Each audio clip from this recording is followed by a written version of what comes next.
right, everybody, welcome to episode 22 of the podcast. I just kind of said that 22 like I was from Baltimore. Two.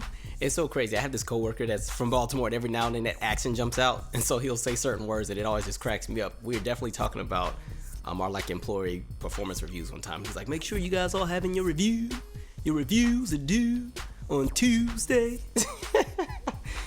Anyway. All right, so you know what's funny about life is that sometimes we saturate ourselves in fear. You know what I mean? Like, we will let fear dictate the decisions that we make, and we'll let fear pretty much play a role into how our life will shape out. Sometimes that can be with a career decision, sometimes that may be in relationships, and sometimes it may be something as simple as just trying a new food. You know what I mean? Like, think back to when you were a child, and sometimes maybe your mother or your father or grandmother or whoever cooked dinner for you that day made something you had never had before, and you were afraid to eat it, and it just didn't look right, so you wouldn't try it. I remember as a kid, I didn't eat eggs until I was almost 8 because eggs just used to freak me out. I was like, I don't get how they're in this like round white thing, and then all of a sudden there's this yellow gooey stuff that comes out, and it just makes all type of different shapes. And I ain't eating that. Nope. Plus, when I was 6, my first grade class, I remember we went to this farm for a field trip, and it was like one of those farms where they let the kids just run rampant. You can just go and touch everything, and so the kids are playing in the hay. Some kids are petting the goats and the sheep. I remember there was like the water pump where you just keep pushing it up and down like it was hooked to the well, and eventually the water would start to come out, and so it was just a free-for-all. We were just having a ball. They had this section where you could go and milk the cows, so the kids were all in line. You know, everybody was milking the cow, and it was going into the bucket, and everybody thought it was so cool. And I remember one kid was asking how come the milk wasn't cold. But anyway, I remember being in the barn house with these chickens, and the guy was showing us, you know, how the chickens lay the egg and where do they go and this, that, and the third. And so they're passing like 2 of the eggs around so we could feel how warm it was because it had just been sitting under the chicken. And somehow when it got to me, I dropped the egg somehow. And the thing was, these were fertilized eggs. These weren't the eggs that don't get fertilized and they just go use these for cooking. These were gonna be the eggs that actually grew baby chicks. So when my egg cracked and hit the floor, there was kind of like a diet version of a chick in the egg. Like, it was, I can't explain what it looked like. It was like an embryo. It was the freakiest thing I had ever seen. And so I just immediately like froze. My eyes were just wide open, and I'm looking at the chicken, like the mama chicken's looking at me like, and then the whole class, of course, a bunch of 6-year-olds, somebody drops something, everybody overreacts. Oh, oh, oh, oh. And of course, then people look at the ground and see what came out of the egg, and it's even worse. So people, oh my God, whoa, oh. And so I start crying because I'm totally freaked out because the mama chicken's cussing me out. Everybody in the class is looking at me crazy. The teacher is like, Michael, really? And so I started crying. I couldn't stop crying. I had to sit on the bus with like a chaperone. It was the worst day ever. So from that moment on, I was like, I don't ever want to eat eggs. I don't want to eat those. I'm not eating them. And so it took years before I actually started to eat eggs. And I ate them on accident. But, you know, it is what it is. But getting back to fears, there's always been 2 things growing up that always just had me overtly shook all the time. One of those things I kind of grew to have my own understanding of, but the other still bothers me. It was always earthquakes and the Rapture. As a child, I grew up Kojic, which is a very, very strict denomination of Christianity.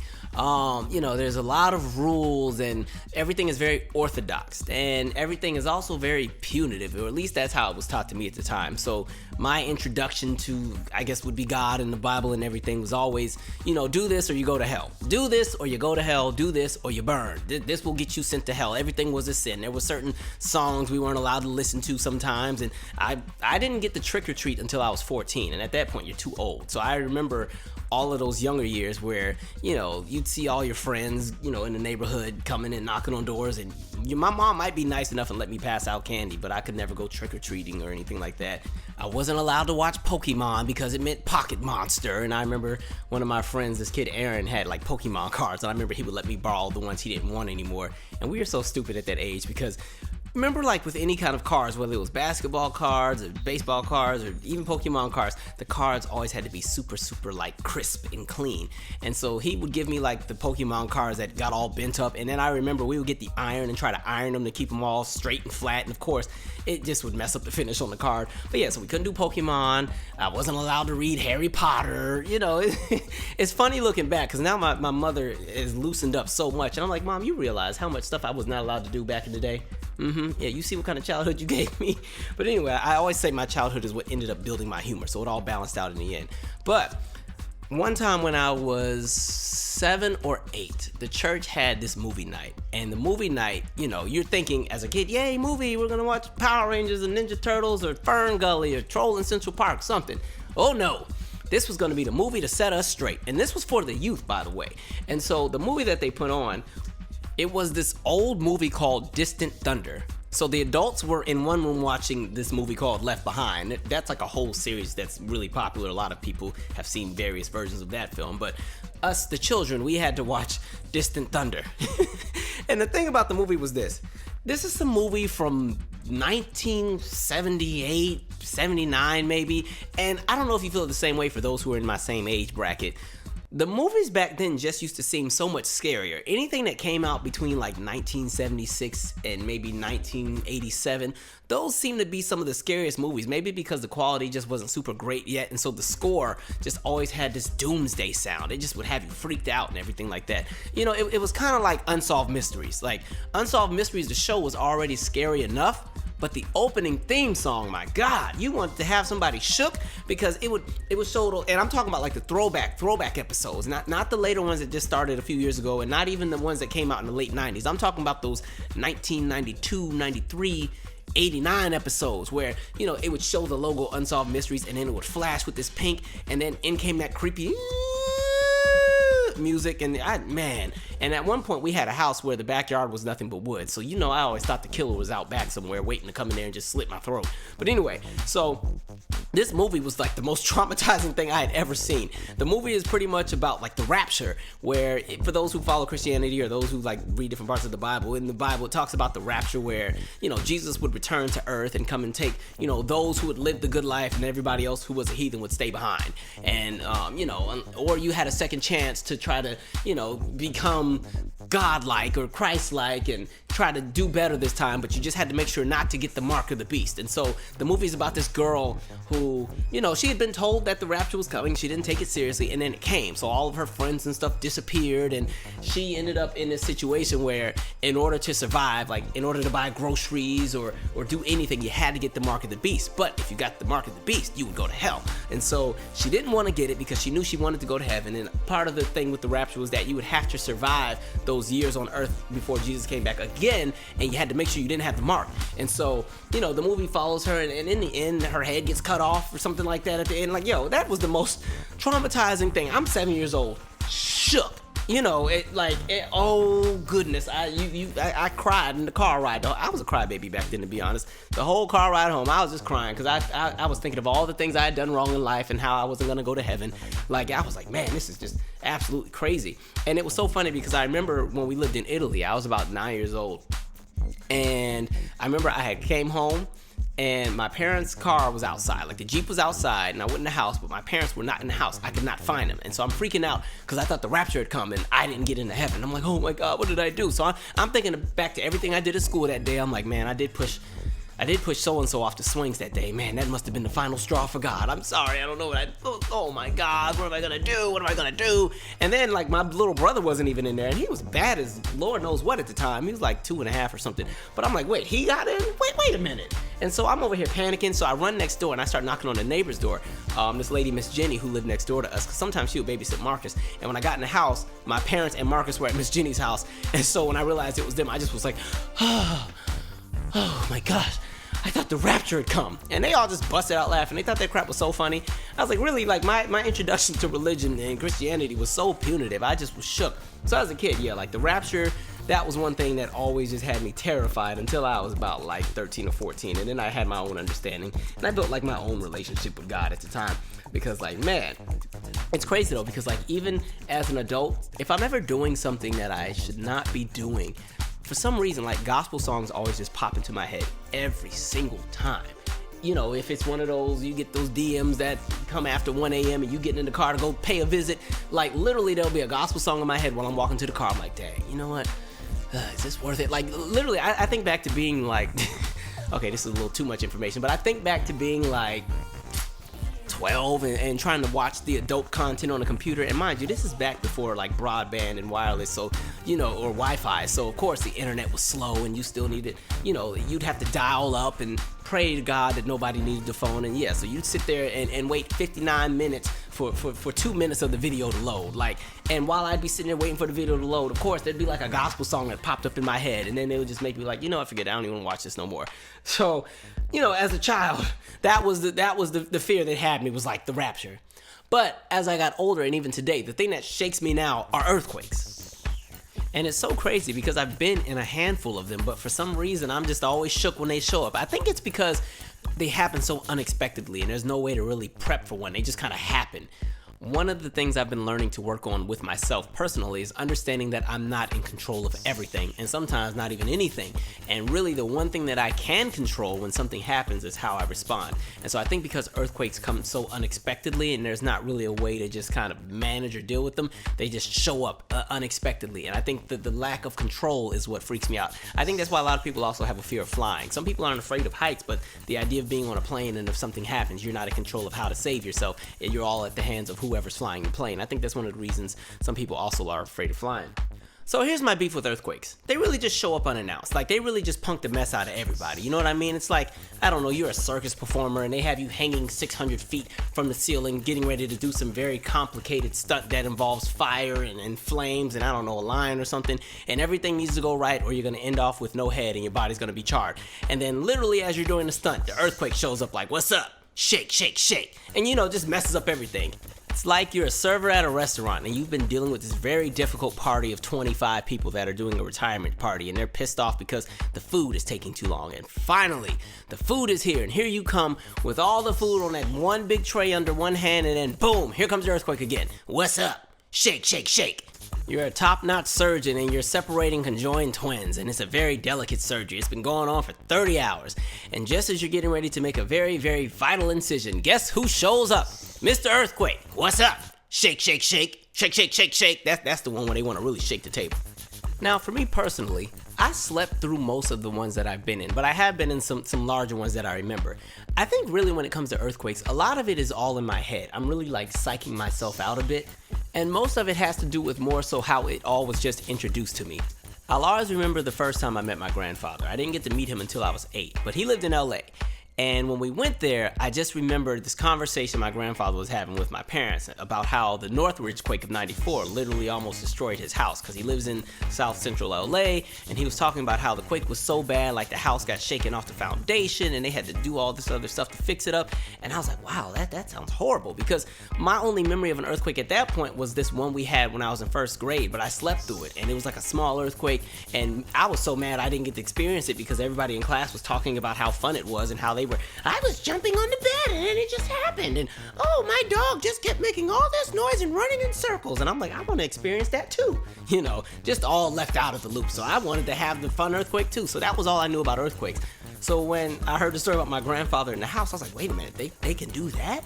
Oh, well, that doesn't sound fun at all. And then we moved to Italy when I was 8. And Italy is another region of the world that also has earthquakes.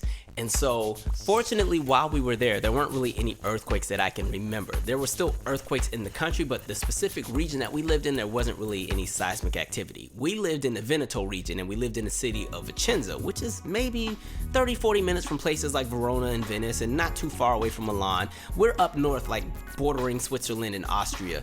And a lot of the earthquakes that did take place in the country always happened further south, going closer to Livorno, or even going further south, past Naples and everything like that, or even around the area where Sicily would be located. And so, because there were still volcanoes, Mount Etna would always erupt all the time, but it wasn't anywhere near us, so it didn't really affect us. And so with Italy, the earthquakes they had used to kind of scare me a little bit, because all of the buildings are made from cobblestone or made out of some kind of brick. And every time there would be an earthquake, or at least a larger size one, you would just see the buildings crumble into pieces. You'd look at the news report and literally the ground would shake on camera, and in 10 seconds the building was just flattened to rubble. I'm like, yo, that's okay, I've never seen that before. Because even with the earthquakes that will take place in the United States, most homes in the United States are wooden, and even in a place like LA, they're still wooden homes, but they're just, they're wrapped in stucco or the little fake adobe looking stuff, but it's still a wooden house. And so you didn't see buildings just crumble when you would see, oh, there was a big quake in San Francisco, or there was a big quake in Alaska. And so in Italy, you just saw buildings just crumble into pieces, and that used to freak me out. And so then we moved back to Washington State after we lived in Italy for those 3 years. And at this point in life, I'm such a science geek. I'm obsessed with everything on the Discovery Channel because, again, when I lived in Italy, if you've been following this podcast for years, I talked about how in Italy we only had one channel. So there was nothing to watch. You didn't really watch a lot of TV. You became extremely creative. That's how I kind of learned to kind of dance and do things more so in the arts and draw and sing and everything else. You just found other things to do. And so when I got back to the United States, there were some channels that I would just binge on all day. I'd binge on all of the music channels, BET, MTV, The Box, VH1, because I was just so happy with the fact that I could watch music videos again. So I'd binge on the music videos. I'd watch Nickelodeon all day, but I'd also sit and watch the Discovery Channel and the Travel Channel all the time. And I was obsessed with all of the, the specials that dealt with seismic activity and natural disasters. Those used to just be the coolest things to me. I loved watching, the Mount St. Helens documentary and what would happen if Yellowstone erupted and what would happen if this island sank into the Atlantic Ocean and how this big giant tidal wave would just cover the whole East Coast. I thought that stuff was so interesting. And then one day I realized that, wait a minute, I live in a zone where half of this stuff can happen. Wait a minute, something doesn't sound right. In 7th grade, I had this science teacher. Now, he was my favorite teacher in 7th grade, or at least one of them. I really enjoyed earth science. Like, that was my class. I thought it was the coolest thing ever because, we got to play with a bunch of different little chemicals on occasion, but we were always talking about seismic activity and things that happened around the globe and hurricanes and tornadoes and all that. Right up my alley. And like I said, I was a Discovery Channel kid. I would watch Discovery Channel all the time, and they talk about all these gloom and doom things that would happen, and it's not a matter of if, but when.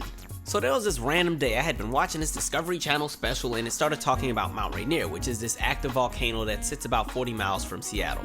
And they talk about what would happen if the volcano were to erupt and how it would affect all these different people. And it had me a little nervous because I was like, wait a minute, this is like 30 minutes from where I live. Hold on a minute, wait, son, something's not right in the water, because we lived in Spanaway, which was even closer to Mount Rainier than Seattle was.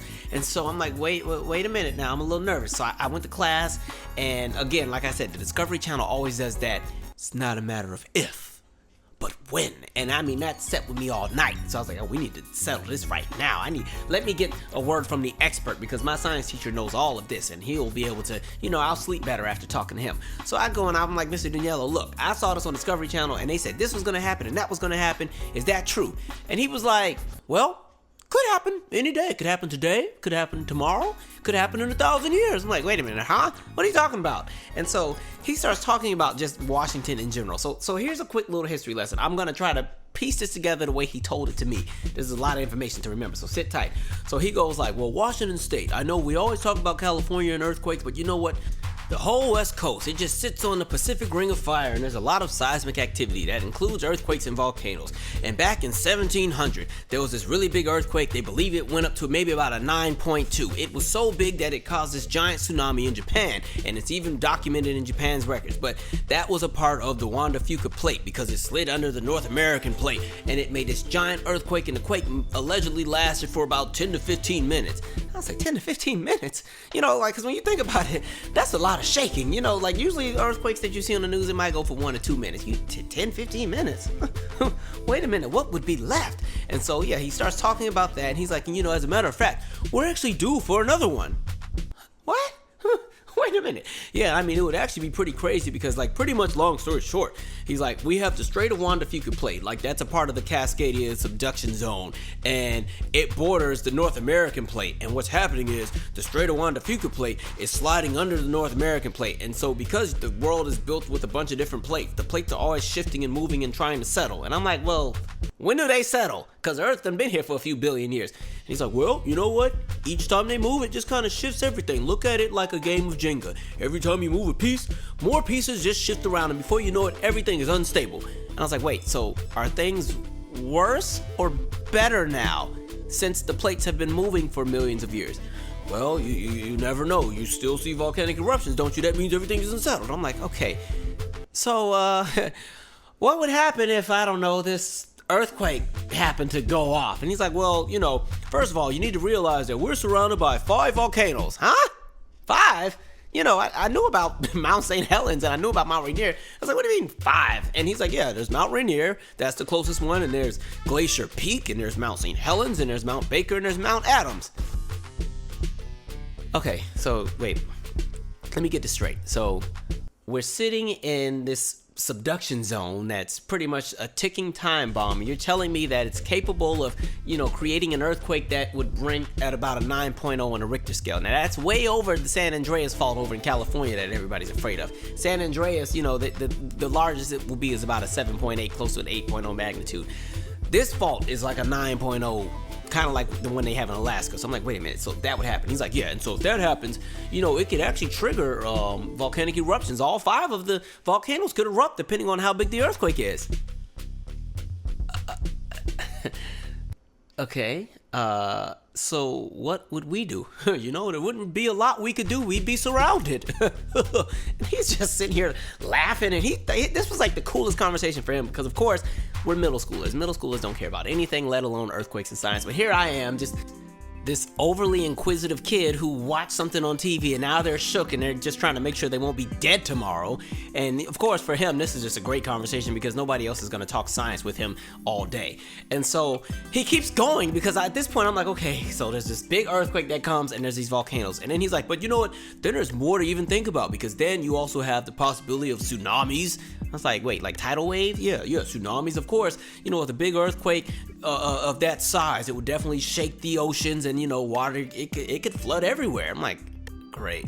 And then he kept going, and he was like, the thing about tsunamis is people just think it's one wave, but no, it's a series of waves that just keep coming. They just keep coming. And like, he's telling me this story, and like, my heart is just do, because I'm like, yo, this is too much. This is too much. And he keeps going, and he's like, and that's not even the worst part. Then you have to think about the lahars. I was like, what? Lahar, who is that? And he's like, well, Lahar, you have to remember, like Mount Rainier, St. Helens, and Baker, and Adams, and Glacier Peak. These are mountains that are covered in just thick coats of ice, lots of layers of ice. And if a volcano erupts, all of that has to melt and go somewhere. It's going to slide down the mountains into all of the valleys where we live. Where we live, right?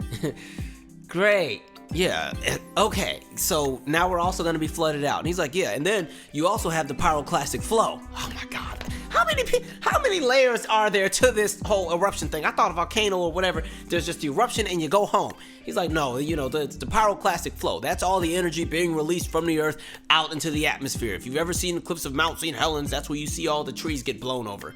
And like, if you have seen a clip of like the pyroclastic flows, there's some great examples on like YouTube, like Mount Pinatubo in the Philippines, or even Mount St. Helens. You see like that big cloud of hot ash and smoke just rushing at like 50,000 miles an hour, and it just destroys anything in the path. So I'm sitting here getting all of this about how we just live in a stupid area to live in. I'm like, this is just absolutely wild.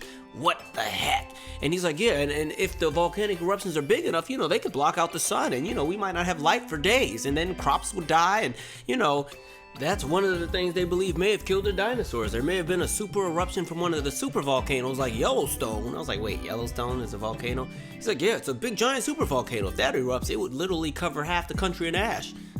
At this point, I was just like, you know what? It's too much. It's too much. This is too stressful for me at 12. This is too much to take in. At 12, I'm supposed to be worried about who's going to be number one on TRL and 106 in Park this week. Not worried about whether I'm going to be dead tomorrow. So it was a lot. And so pretty much to sum up everything that I had just been told, it was okay. If Washington has one of these big giant earthquakes because the Wande Fuca plate slides into the North American plate, it can be big enough, mind you, it's already going to be like a 9.0. It can be big enough to trigger all of the volcanic eruptions from the 5 volcanoes that surround us, and then those eruptions will have a bunch of ash and block out the sun, and there's going to be ash everywhere. There's going to be pyroclastic flows that we got to run from, which we won't be able to run from because they will just burn us alive and suffocate us. And the glaciers that are on the mountains have to melt, and they're going to cause lahars and flood into the valley, and there's going to be a tsunami that's going to come and hit us from the other side. I was like, this is too much. I had one simple question about something I saw on Discovery Channel, and now it's the apocalypse. I was like, too much. I wasn't ready for all this.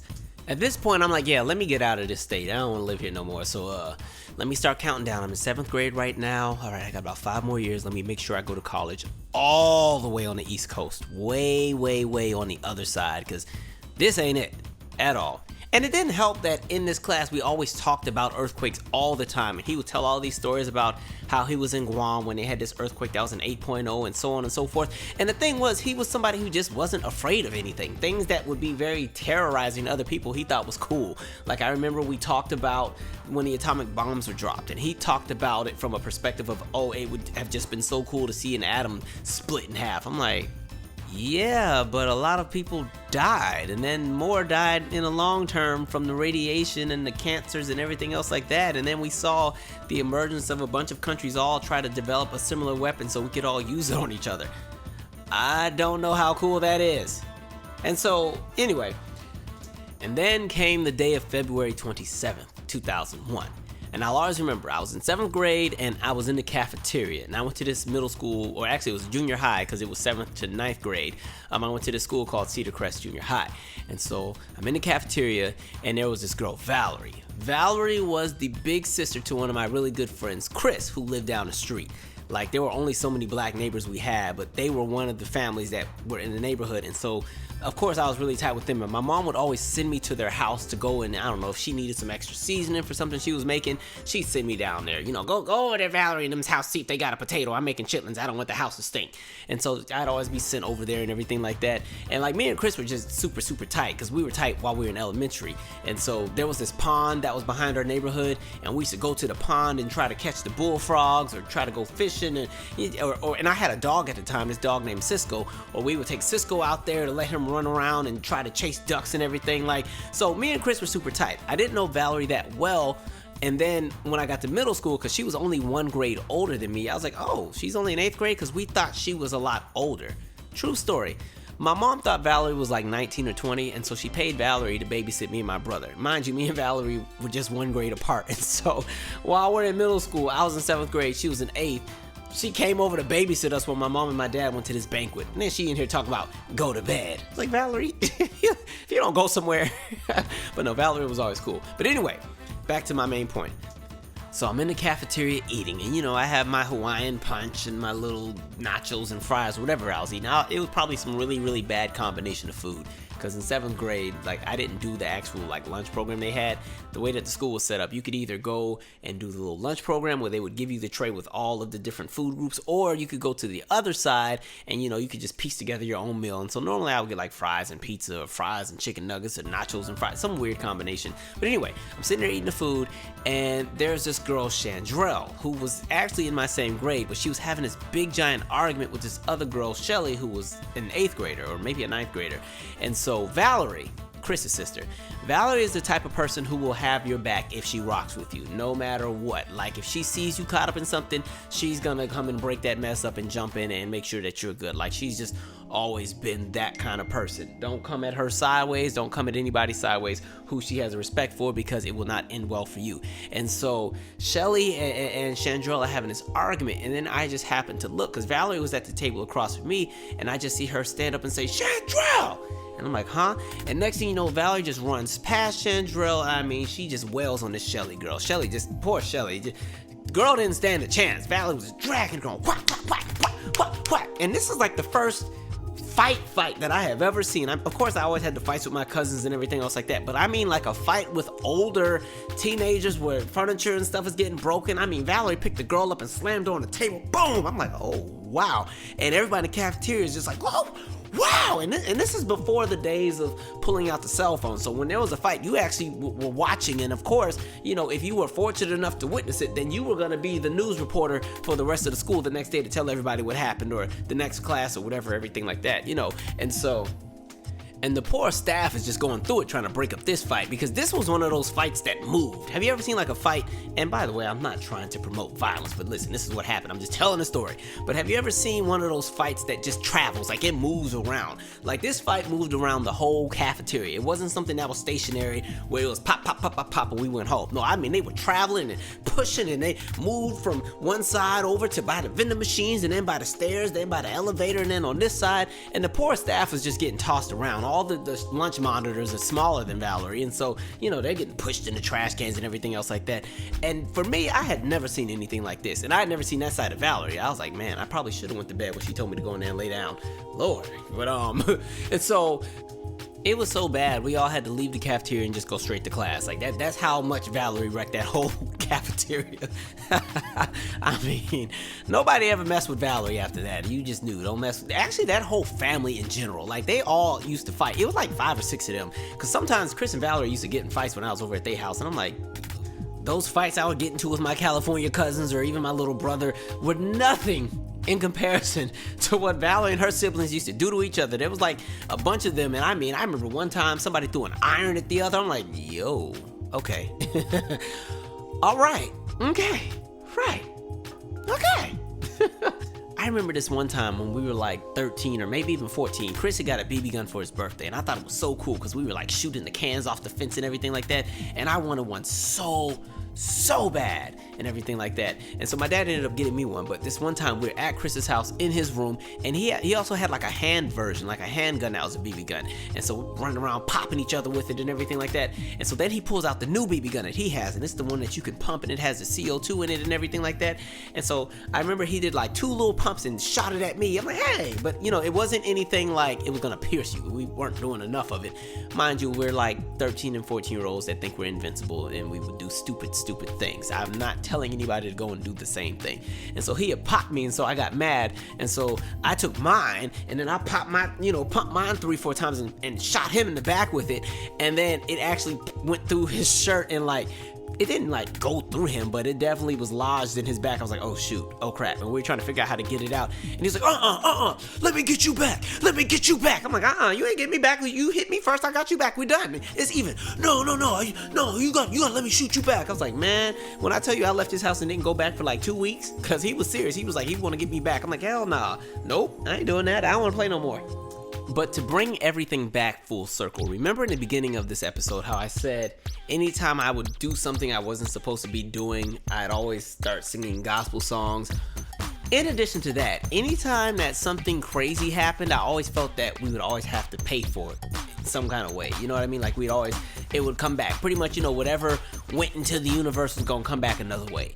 And so that day, because that fight was so wild and just so crazy, something in my gut was like, something's gonna happen because of this. I still kind of have those same kind of premonitions even today. Like if something crazy happens that is centered in a bunch of foolishness, I'm always like, okay, something is gonna definitely serve as a reaction to all of this. I still kind of have that same perception. So now it's the following day. It's February 28th, 2001, and lunch has just wrapped. I've eaten my food. I'm on my way actually to Mr. Daniello's class. It's 4th period. Now at my school at the time we had 3 lunches, and so as one lunch would transition out, the next lunch would be transitioning in. So 4th period was the period where people kind of had a unique schedule. Either your 4th period started with your 30-minute lunch and you finished the rest of the hour in class, or you start the first 30 minutes in class, leave and go to lunch for 30 minutes, and then finish the last 30 minutes in 4th period, or you do the full class and then finish the last 30 minutes for your lunch. And so 4th period was the period where you'd see a lot of transition in the hallways. Now at my school, we had one-way hallways. All of the classes were upstairs, like the gym and the cafeteria and stuff was downstairs, but all the major classes were upstairs. And upstairs, the school was shaped like one big giant rectangle, and you just walked around that big giant rectangle, but you had to walk in the same direction, like in the hallway. So it was a big giant one-way hall, and there would be some teachers who were so OD. If they caught you going the wrong way, the way they would chase you and make you try to go back, like say you enter the hallway and to your right is the classroom you need to go to, but the direction of the hallway is going left, so you have to go left and go all the way around the whole school to come back to that classroom. If you just went straight to the right and went into that class and one of them trifling teachers caught you, the way they'd come into your class, pull you out and make you walk all the way around. Then by the time you got around, the bell rang, and so now you're late to class, and now you got lunch detention. Some trifling stuff.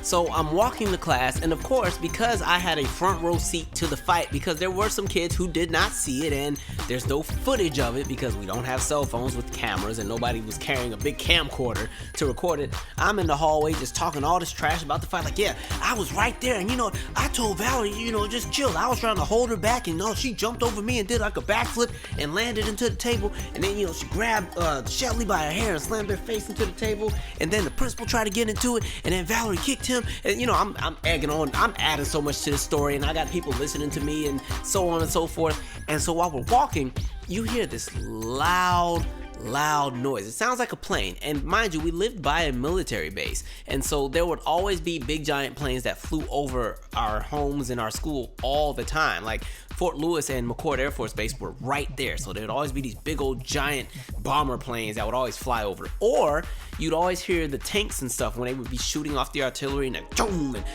boom. You'd hear that all night and during the day. So loud noise was never anything to really question. And so I'm walking to the class and I'm in this one-way hallway, and of course, you know, at least a third of the school is in the hallway at the same time because it's that transitionary period with the fourth period and the lunches. And so we're walking and I'm still telling my story, yeah, and then Valerie did this thing, and I mean like Shelly's head rolled back the other way, like Valerie punched her so hard the whole face just twisted off. And so the noise gets louder and louder, and I'm like, dang, that plane is flying awfully low. Like, dang, is it about to land on the school?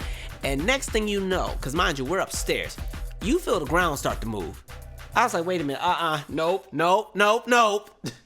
And it was crazy at first because we were all kind of just standing there at first in the hallway. Like in those first 2 or 3 seconds of the ground moving, we were like, wait, is this an earthquake? Because, you know, our school, we would have earthquake drills and fire drills, and we were always prepped on what to do when it would happen. But there, at least for me, I had never really been in one. And I think a lot of the kids had also never really been in any that they could remember either, because there were a handful of small little, you know, a 2.1 or a 3.0 or something like that in the previous years. But usually they would happen when people were asleep or they were so small people didn't feel them. They might have been in their car. So a lot of people, this was the first one they would ever remember experiencing. So we're just all like standing there. And then when it sunk in that, okay, this is an earthquake, I mean, you just started to see chaos. For me, the first thing I thought of was, okay, my school is made out of cedar block. Like, it's these big giant cedar block bricks. And right off the bat, it made me think of living in Italy and seeing all the buildings crumble. And I'm like, nope, get me out. And so I just started hightailing it, trying to get to the door. And as I'm going down the hallway, I can't really move that fast because our school's already overcrowded. Cedar Crest at the time had about 900 students. Really, it could only fit about 600 plus, but we had 900. And so with the one-way halls on top of that, we're all like limited with how fast we could move through the halls. And so I'm just trying to get to the door. And all of the teachers are in the doorways with the doors open like, come in here, get under the tables, you know, come in. And I'm like, hey, nope, because I just kept in my head, I was like, nope, this whole building is about to crumble. I ain't about to be in here for this. Get me to the door. And so I'm pressing to get through this door, and I cannot move fast enough because, one, I'm in 7th grade. I'm probably 86 pounds, maybe 4'11", you know, smallest thing walking. And so I'm getting kind of tossed around and everything like that. I cannot move to save my life. So the way that my school is set up, it's kind of like when you enter the school, you're already on the 2nd floor. And so you can still exit from the 2nd floor. And then, of course, the bottom floor, you can also get outside that way. Like, my school was built into a hill. And so at this point, I'm maybe 100 feet from the exit door. I'm like, yes, I'm almost there. I'm pressing through. I'm making my way. If I can just touch the hem of the door. And so the shaking was so hard that it made all of the dust from the ceiling start falling, and the dust triggered the fire alarm. So then the fire alarm goes off, and in the same moment where you just saw all of the teachers telling everybody to come inside, get under the table, now they're like, everybody outside, oh my God, everyone get out, the building's on fire. I'm like, huh? And so now you're seeing like this wave of kids coming out of the classrooms and pushing towards the door. So I pretty much got pushed outside of the school. There was like a wave of kids all trying to press through, and I kind of just got pushed outside. And I was so happy to make it outside. I was like, okay, good. And so I'm outside, and like the ground shook for maybe about like 50 seconds maybe, but it seemed like it was 20 minutes. I swear it had to be. And so as soon as I got outside, the first thing I did, I just went straight to the grass, because I remember when I saw Meteor Man, I just remember there was some kind of an earthquake or the meteor hit the ground and the street split in half. And I'm like, I don't want to be a part of that, because then you're going to fall into the crust and melt with the lava. That's what I just thought would happen. So I ran to the grass and I just stood on the grass, and, you know, the ground shook for a few more seconds and then it stopped. But for me, the weird part was that I still felt shaking. The ground had been stopped shaking, but because I was so nervous and afraid and had never experienced anything like this, I'm just totally like shaking and trembling and standing there, and I couldn't stand straight, and I was trying to stop my legs from jumping, and I was antsy. And we stood outside for at least 40 minutes. And I remember there was this kid, Deverick. Deverick was like me. He just ran out of the school. And Deverick ran straight out of the school, ran down the hill, and was gonna run straight home. And like the staff had to actually go and chase and catch him because he was already on 192nd Street. By the time, they caught up to him, he was like, this is not natural. I'm out of here. Like, a lot of us were just totally caught off guard. And so I was just nervous the rest of the day, just panicky, antsy, I had a lot of anxiety. It was a very I couldn't explain it. I just knew, like, oh yeah, in my head I'm like, I want out, get me out of here. Now mind you, Mr. Daniello, he's talking because we were actually on the way to his class when the earthquake happened, and so he's kind of gathered some of us that he could find, and we're all kind of standing together, and he's like, oh yeah, this was probably a pretty small one. I'd say it's maybe about a 5.7, 5.8, not too bad. And so me, I'm thinking we've been attacked by the monsters over in Power Rangers that would destroy Angel Grove. So for me, it's just been the apocalypse. I'm like, what do you mean this wasn't a bad one? And I'm paranoid. And so now the school is like, okay, you guys can go back inside. And again, I'm thinking this school is cedar block. I haven't seen a construction crew. I haven't seen a facilities team. I haven't seen a maintenance team. How do we know it's safe to go back in? I haven't seen anybody inspect anything and say the building is safe enough to go back in. I don't want to go in because, again, with that building being cedar block, I just knew it was going to crumble into pieces at any moment. And then at this point, you see all of these cracks in the school. So I'm paranoid. Like, I'm not going in there. Forget that. And so Mr. Daniela has to literally talk me off the ledge like, you're going to be okay. Come on. And so we go back inside, and now I'm even more paranoid because the lights are all awkward. Like, it's very dim in all the classrooms. Like, the lights and stuff are still working, but they're all very dim. And so I'm like, nope. Now this looks like a scene out of a horror movie. I want out. I don't want to be in here. And so the principal goes to each and every classroom. And so she's like, just know that there may be aftershocks. If there are aftershocks, do not evacuate the building. You don't want to run outside and then a tree falls on you. Stay in place. We will shelter in place. And I'm just over here like, God, this is the worst. Why do we live here? Why can't I just live in Savannah with my grandma? They only have hurricanes every 50,000 years. And so, I'm over there just done. And then the worst part, of course, everybody's parents come to pick them up. Like, all the kids' parents are just pulling up, and everybody's being sent home because the earthquake happened in 4th period, and now at this point we're in 6th period. I'm in art class, and at least it's a classroom that's on the bottom, so I'm like, good, at least I'm not on the top, and we're right by an exit, so if something goes down I can sprint straight out and hopefully make it out before the roof collapses on my head. And so everybody's parents have picked them up. There's like maybe 90 kids left in the school at the end of the day. Of course, my parents nowhere to be found. That's one thing. My parents did not believe in picking me up from school for anything. I'll always remember I got really sick this time in 9th grade, like just super sick out of nowhere. I think it was food poisoning. And so I had called my mom like maybe at 11 o'clock, like, I don't feel good, because the nurse was like, yeah, you're going to have to go home. My mom didn't get to the school till 3:45. Like, school had already been out for 2 hours. School had been out so long that the nurse had already left. They just let me lay out on the couch in the lobby and was like, okay, when your mom comes, you're free to go. I didn't even have to sign out or anything at that point. Like, my parents do not believe in picking me up for anything. So I was already annoyed. And so I remember I walked home, and the craziest thing was, at the time, my dad worked at the window factory. And so, because like he retired out the army, or he got out the army, and then he worked at this place called Milgard Windows. And then later down the line, he got a government job. But at the time, he worked at the window factory, but he worked at night. So I knew he was home. He was at home sleep. And so he actually slept through most of the earthquake. The only reason he even woke up was because our dog Cisco like freaked out, and Cisco knocked something off the wall, like jumping up and running all around the house. And then that's when he realized what was happening. But my dad is from California, like born in LA, raised in Pittsburgh, Vallejo, Richmond area. So, earthquakes are just common to him. He was like, oh, okay. So I got home. I was so annoyed, like, y'all didn't even pick me up. My whole life was in danger. And my mom was annoyed because she worked on a military base, and Fort Lewis has a bunch of very, very old buildings. And so the building that she was in, it didn't fall apart, but it was like lots of bricks and stuff had fallen off the sides, and it was just some minor damage. So she was annoyed. Just as far as her getting home from work, it took forever because some of the roads were closed. And so the earthquake was actually a 6.8 on the Richter scale. Now, when it comes to measuring the size of an earthquake, a lot of people think, like when they hear, oh, something was a 5.6 or something was a 5.7, they think that the 5.7 is just a little bit worse than the 5.6. But really, the way that earthquakes are measured is measured by the amount of energy that's released. And so everything is measured more so on a residual basis, where there's a buildup from whatever happened previously to lead into what happens next. So say there's an earthquake that's a 5.0 and say there's another earthquake that's a 6.0. It wouldn't be that just because it went from a 5 to a 6, one's just a little bit larger than the other. No. Going from a full 5.0 to a 6.0 means that 6.0 was 32 times more powerful than the 5.0. Now, when you talk about like 5.1, 5.2 and everything like that, then those those decimals, they're a variation of some quakes being twice as large or 3-4 times as large or 6 times as large, so on and so forth, until you get to 32. And then here's where it gets scary. Say you go from a 5.0 to a 7.0. People would think that, okay, well, if the 5 to 6 was 32, okay, then the 5 to 7 is 64. Oh no, a 5.0 to a 7.0 is 1,024 times greater than the 5.0. So like I said, it builds. So as you get higher with each, level in the Richter scale, it becomes more intense.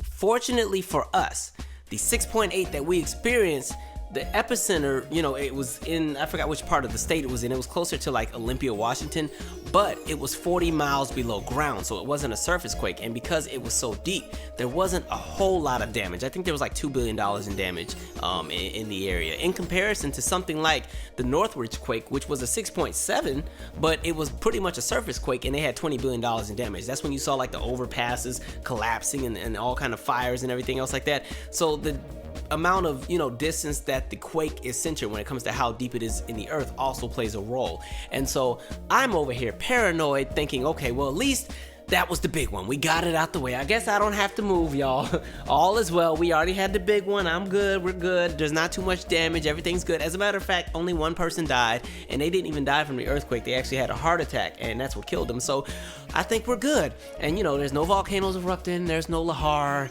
There's no pyroclastic flow. There's no tidal wave or tsunami. We can breathe. And so I'm watching the news, and then I remember I was watching Cairo 7. This is when Joyce Taylor still worked at Cairo 7 for those who live in Washington State. I think she's on King 5 now. And so she goes, it turns out that this was not the big one. And poor me, I'm like, what? They get bigger? They get bigger? And they were like, yeah, this wasn't even the right kind of fault line. This was the Nisqually quake, and this wasn't the subduction Cascadia. I was like, yeah, oh my God, really? I was so done. And so for the next few days, I keep feeling all of these aftershocks, but they're all in my mind because there weren't any. Like, we'd be having dinner and I'd be like, wait, y'all feel that? And I'd just be stopping and looking, and my eyes would be wide, and my parents would just be looking at me like, are you good?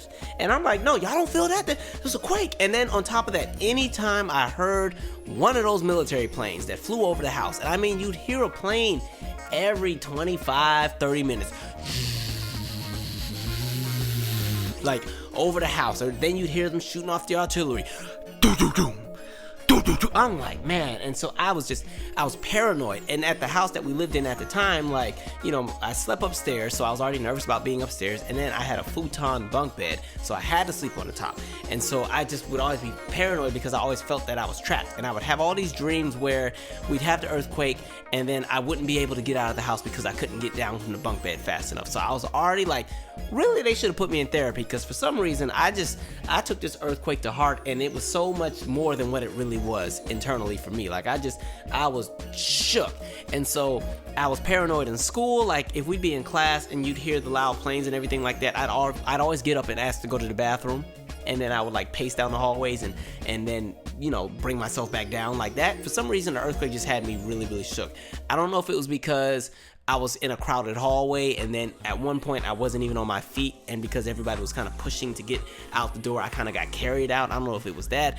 I don't know if it's the fact that it just kind of surprised us and was like, boom, here you go. I don't know. I don't know if it's because I was so psyched out from watching all the Discovery Channel specials and remembering the crumbling buildings in Italy and hearing Mr. Daniello just give me the ultimate death wish story. I don't know, but I was paranoid for the next few months. Even the sound of dogs howling would always make me nervous because, of course, animals can often tell when something is coming. And so for us, there would always be an ambulance that would go past, and I didn't realize that when an ambulance, rings the siren, the dogs are going to respond to it and start howling. And so sometimes there would be an ambulance or something go past, and you just hear all the dogs in the neighborhood howl. And for me, I'm like, oh God, that's the sign. They're letting me know to prepare. I got to get out of here. And so it was just a really, really awkward time. And so there were some minor aftershocks for the next few weeks, but honestly, I didn't feel any of them. The ones that took place, either I was sleeping so hard I didn't feel a thing, but I would always feel these aftershocks that actually didn't exist. They only existed in my mind. So I was just all discombobulated as a whole. Then we got to the summer, and there were actually 2 small quakes that took place. Like there was one quake, I think it was like that June or something like that. And it was at 8 in the morning. It was a Saturday or a Sunday. And I was I was laying in bed. I felt the ground start shaking, and again, like I said, I kept having that dream of not being able to get off my bunk bed fast enough. I literally just jumped straight down to the ground. Like I didn't climb, I just jumped straight down. I jumped down all of the stairs. I don't know how I didn't break my leg, and I just ran straight out the front door. And so Cisco is barking, the alarm is going off, plus the dog barking, and my parents are like, dude, what is wrong with you? Because and mind you, it was the smallest earthquake. It was like a 3.4 or something like that. And it only lasted for like maybe 10 seconds. In comparison to the 6.8, that was about 45 seconds. This was like a quick boom, boom, surprise. All right, we're done kind of earthquake. But for me, it was the big one. I was like, nope, I don't want to be here. So I jumped out, ran out the house. This was like the summer after 7th grade. And then literally maybe a month later, there was another one. Now, mind you, this is the summer. And a lot of the people who live in Washington State don't get air conditioners because it doesn't get that hot. Like, we don't have humid summers there. And depending on where you live, it can be 85 degrees outside, but it really feels like it's 72. And so a lot of people don't get air conditioners. But that summer, for some reason, was really, really hot. And the house that we lived in, it would get so hot upstairs, even if you open the windows. So a lot of times I'd only sleep in like my underwear. And so, of course, it's, I think 8 or 9 in the morning again. And this time, I think my dad was fishing at that point. He had already been out of the house fishing. And so it was just me and my mom in the house and Marcus. And the ground starts shaking, of course. I jump up, run straight. I do the same thing where I jump down the stairs. Marcus gets up, because at this point, he's maybe in 1st grade. He's just standing at the top of the stairs looking at me like I'm just crazy. And I run straight out the door with no clothes on. All I have is my little boxers. I'm outside and I'm just standing in the grass shaking, like freaking out, like, yo. And my mom was like, you gonna have to get it together. Like, what are you so afraid of? My goodness. And mind you, like, the house we lived in had just been built 2 years earlier from the ground up. So it would have been sturdy. It was retrofitted. It was fine. But for me, I just was so paranoid. Like, it was a mess. It was a terrible mess.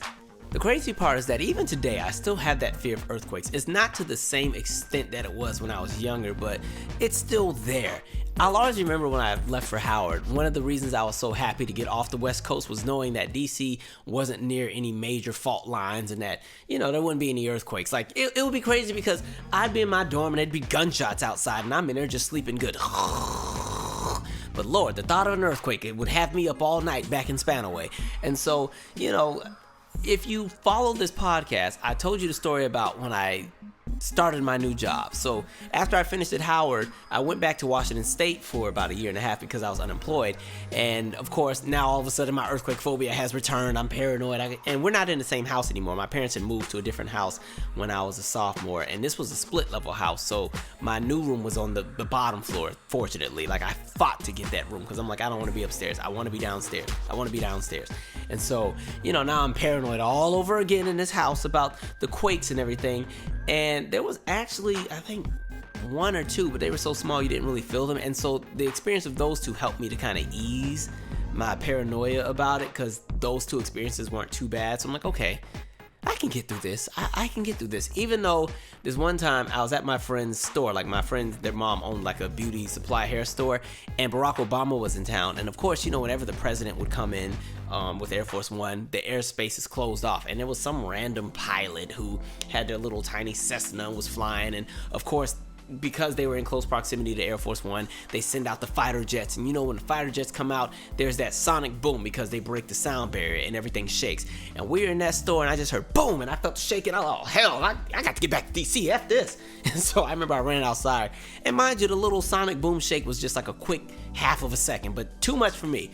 It's like, man. But anyway, when I moved back to DC in 2011, it was the craziest thing because I just started my job, and literally in the first week of being at the job, we're sitting at the desk. It's me and one of my former coworkers, and we're just sitting there. It's just us two. The kids aren't there yet.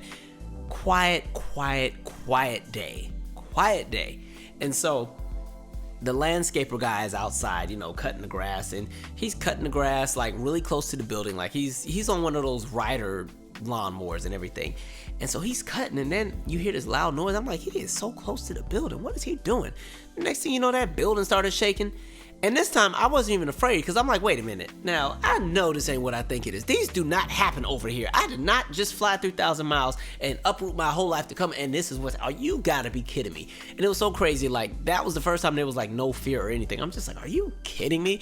And the person I was working with, it was so interesting because she just had the most nonchalant approach to everything. She was like Darlene from Roseanne or Daria, just unfazed. So the whole building is just rocking, and we're in like this 3-story building, and we're on the bottom floor, and this building is a little bit older. And then in my head it starts sinking in, like, wait, most of the buildings in DC are not retrofitted for an earthquake. Okay, I'm like, I think we need to get out of here. And the girl I was working with was like, I think that's a good idea. We should probably go. I'm like, okay. So I'm trying to get out the door, and at the time the front door was locked, and so the problem was, the front door was not perfectly aligned, and so you couldn't unlock the door at the moment because the earthquake that we had was really shaking everything, and so we couldn't even get out. And so by the time I was able to open the door, the earthquake was over. I was like, okay. And I had like this whole epiphany, like, wait, this wasn't that bad. I'm alive. No one's dead. The building has not fallen on my head. I'm still here. And then the girl I was working with was like, okay, I'm gonna go back to eating my sandwich now. I'm like, oh, okay. Crazy things, just funny little stories. But I really think the lesson to be learned from all of this, it kind of goes back to what I said earlier in the podcast, where I was talking about how we're really not in control of a lot of things, but we can control how we respond to things that may happen to us, or we can respond to different situations that we may end up in. And a lot of times when something happens, sometimes we make terrible choices, and those choices get us caught up, and then we have to, deal with the long-term effects of those choices that we've decided to make in moments of, chaos, when we weren't really very rational with our choices or our decision-making skills. And so I think that's really how life is, where, again, like I said, when we talk about the fears that people have fears of, the unknown. People have a fear when they're in a period of uncertainty, when they don't know what's next. I think you're kind of seeing that right now, even with the whole coronavirus thing, and how there's a lot of people who are actually just absolutely terrified with everything. And this is kind of a really unique time, everything from the virus spreading to the economy to people possibly losing their jobs. It's a very, very we don't really know what's next kind of. But again, I think it's all about how you respond to everything. And I think when you really try to look at the opportunities that come from the lessons that you learn from your life experiences, I think that's when you really kind of, that's when things come together. That's when things align. That's when you realize that sometimes things that were super, super terrible weren't even as bad as you made them out to be. When I think back to all of my mini earthquake experiences, they weren't even that bad. A lot of it was just in my head, especially the one that happened in middle school. It's like, it's this big giant 6.8, but it was 40 miles underground. So really, you couldn't even feel it the way that it could have, been, as far as had it been a surface quake. And the fact that there wasn't really any damage, and, life returned to normal literally the same day. They did have to do some, renovations in certain parts of town and repair things. But for me, you would have thought that we were in a 9.5 and my house had collapsed and caught fire, and there was a flood and everybody died based on how I responded. And really, it was all in my head. And I think sometimes our thoughts and our fears are things that stop us from really achieving things that we could have achieved. Like, think about all of the people who've wanted to go back to grad school or go to school in general, but they had a whole bunch of what ifs and, I'm just not quite right. Well, it's just not the time kind of thing. And I think really when it comes to your fears, you really just have to start getting over that. And that's kind of been a journey I've been on for the last few years, just learning to kind of go and do things that maybe I necessarily didn't think I'd be able to do. And even if those endeavors you jump into are not very successful, the good thing is that at least you tried. At least you stepped outside of yourself and you attempted to do something that you had never done before. And you get to sleep better knowing that at least you know what the experience is like, as opposed to questioning what if, and you get to age 90 and you're still talking about what if I would have done that, or what if I would have, did this, or what if, things from 40 and 50 years earlier. And so I had to do that with myself at one point. When I was working for the magazine, one of the conversations I had with the editor at the time, I was kind of feeling down about the whole web series I had at one point, because it didn't really get to do what it could have done. It did okay, but because of circumstances, we kind of pretty much just stopped production, and really it was a learning experience. And she was telling me, well, look at it this way, at least you did it. How many people do you know you can say, they started a web series? Like you and your good friend, y'all got together, and as a matter of fact, you doing a web series was in response to you not getting into grad school for music. And so, rather than sitting in the woe is me, oh, I'm a failure at life, you jumped right into the next thing and said, okay, no grad school right now, okay, cool, well, this is what I'm gonna do. And not only did you do a web series, but think of all of the details that go into doing something like that. You wrote all of these different episodes and created these characters that were very detailed and well thought out, and you held auditions and you casted people from all over the DMV, some as far as Virginia Beach and Baltimore and everything like that, and you ended up getting a really great cast, and you taught yourself, you and the person that you were working with, you guys taught yourselves, how to use Final Cut Pro, which would indirectly lead into, my YouTube channel becoming a much better channel, because now I knew how to really edit videos, and learning software and learning sound and learning lighting and understanding what a score was. And so if anything, you should be proud that while working at a community center and somehow having this very hectic lifestyle, you found the time to create an entire web series and film it and release it. And not only that, but even have a launch party. And so I remember that conversation just made me look at things so differently. And so even with the other endeavors that I've jumped into, I always look at them as just lessons to be learned and just an opportunity to just do something different. So even if all of my 50,000 projects, even if none of them catch on, at least when I go to the grave, boy, when you gotta read my obituary about everything I've done, you're gonna be there all day. And so, that's one of the cool things. But anyway, that's it for this podcast. Until next time, talk to y'all later.